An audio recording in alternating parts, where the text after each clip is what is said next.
The year was 1840.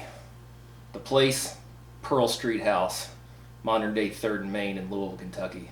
The man, Joe Redding, wrote down a recipe that would change my whole view of the world 180 years later. How can you make a mint julep without bourbon? Ladies and gentlemen, I am a Kentuckian. I have always been a Kentuckian. I like being a Kentuckian.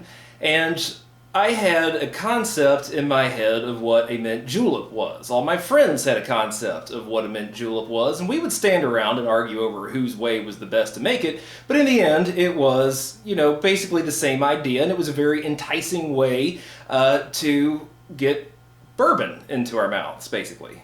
And then it turned out that that wasn't always the case. David Wondrich, who wrote this wonderful reference, Imbibe, which if you're interested in the history of alcohol mixology, you got to get this. All of us who have gotten into this in the past 15, 20 years owe this guy a debt of gratitude. And he brought to light a recipe that was written by a man named Joe Redding in 1840. He ran the Pearl Street House in Louisville, Kentucky, which was located what's now 3rd and Main. And interestingly enough, there is a drinking establishment at 3rd and Main today. It's the Bluegrass Brewing Company. It's a wonderful place to go right there in the same intersection. But he wrote this recipe, or he brought this recipe to light. He wrote it verbatim in its entirety, and his only advice on it really was do what the man says. And he was correct. This has nothing to do with bourbon, and it is possibly the best of all of the cocktails, all of the beverages that we are going to explore on this show. So take it from me, I'm a Kentuckian. You gotta try it. Just go with me on this, all right? I'm going to introduce the ingredients first because we're going to be mixing this over ice, and so I don't want to let it sit for very long as we talk about it. So the spirits we're going to use, we're going to need an ounce of cognac, all right, French brandy. We're using Hennessy. That's kind of our, it's kind of a good baseline, but you can certainly go as nice as you want and experiment with that. But Hennessy will get you where you're going.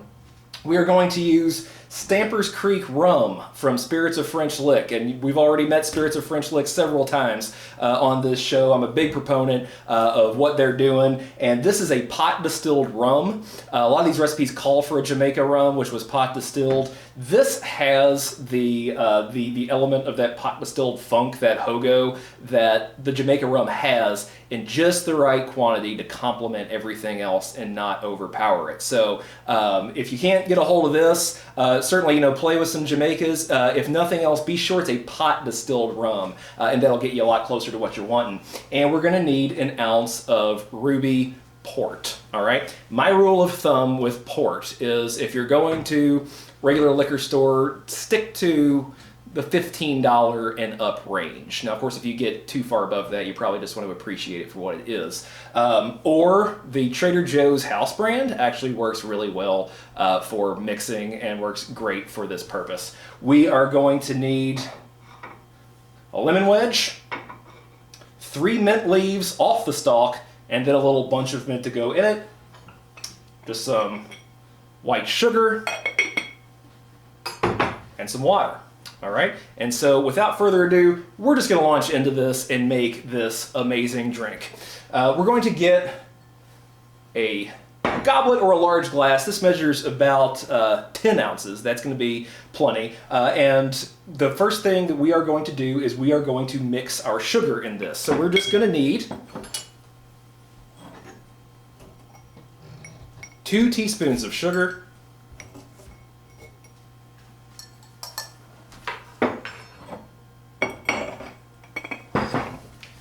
give it about a tablespoon of room temperature water. Let's do 2 tablespoons. It's all going to come out fine in the end, and a little bit extra water will give us a little more to dissolve with. We're going to mix that up until it's good and dissolved. A little bit of patience doing this instead of using simple syrup will pay off when you're making these beverages. But if you absolutely have no patience, don't not think the beverage, just go ahead and do the simple syrup.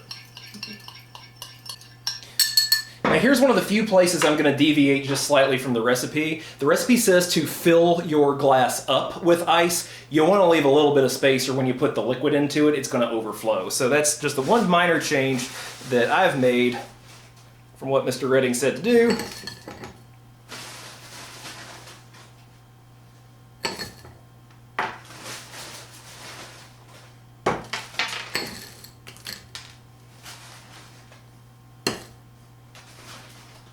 That should do it. We're going to put 3 stemless mint leaves on top. We are going to pour over the top 1 ounce of our cognac, or 2 tablespoons.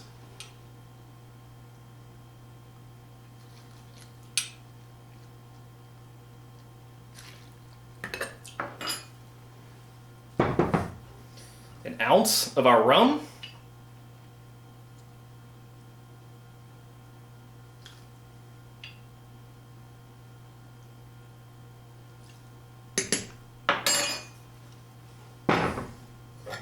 An ounce of port.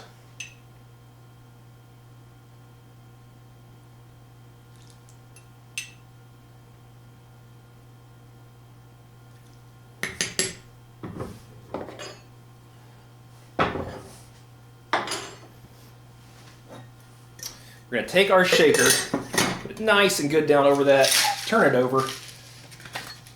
A few good shakes.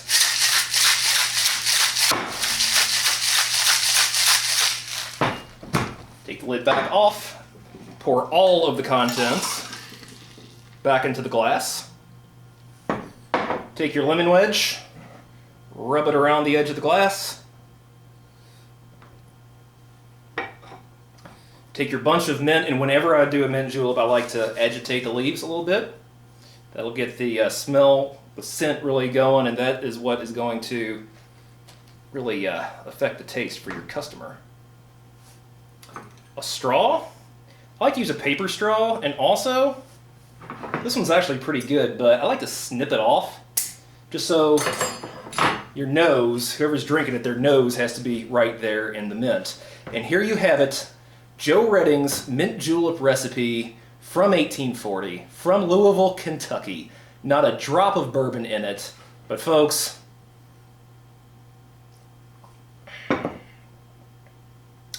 it just changed the way I look at the world. Everything that I held to be true, now I just take a second look, I guess. This is wonderful, all right? It's just the right amount of sweet. The mint is right there hitting you in the nose. The cognac, rum, and port just play with each other in the perfect way. You will not feel like you're drinking something strange. If there is one drink you try that I do on this whole show, I promise this will be worth it. Try Joe Redding's mint julep. Keep an open mind. Let me know what you think about it, and we'll see you back here on the Victorian Barroom next time.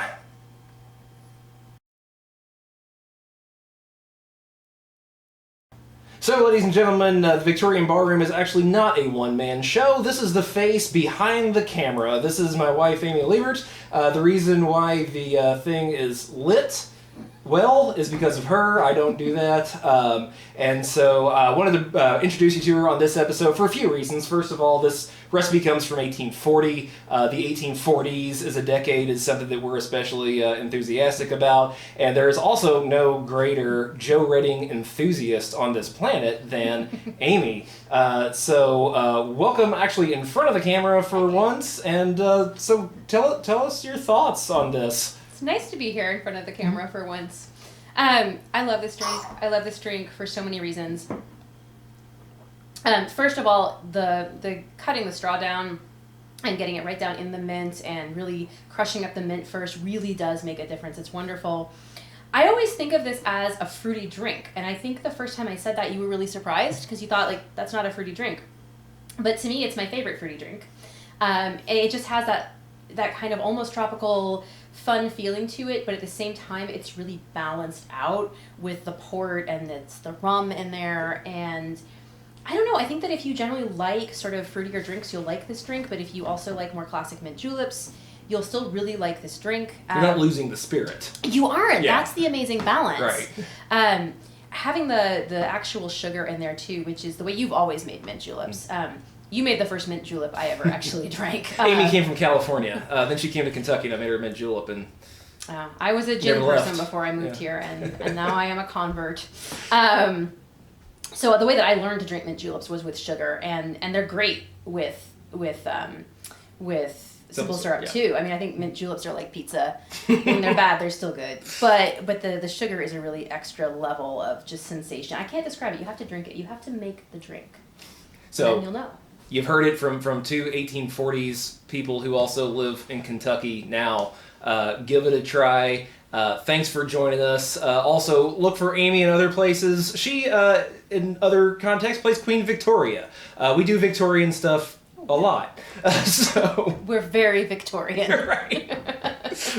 So thanks for coming along with us. Glad you got to meet our special guest and the person who makes the thing look good. Actually, every episode. Hang in there with us. We got more coming at you, and we'll see you next time.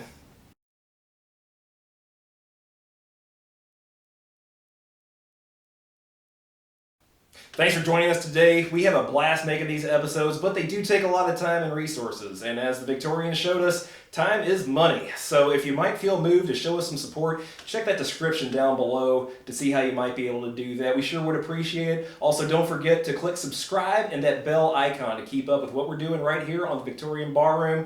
Thanks for being with us, and here's to you.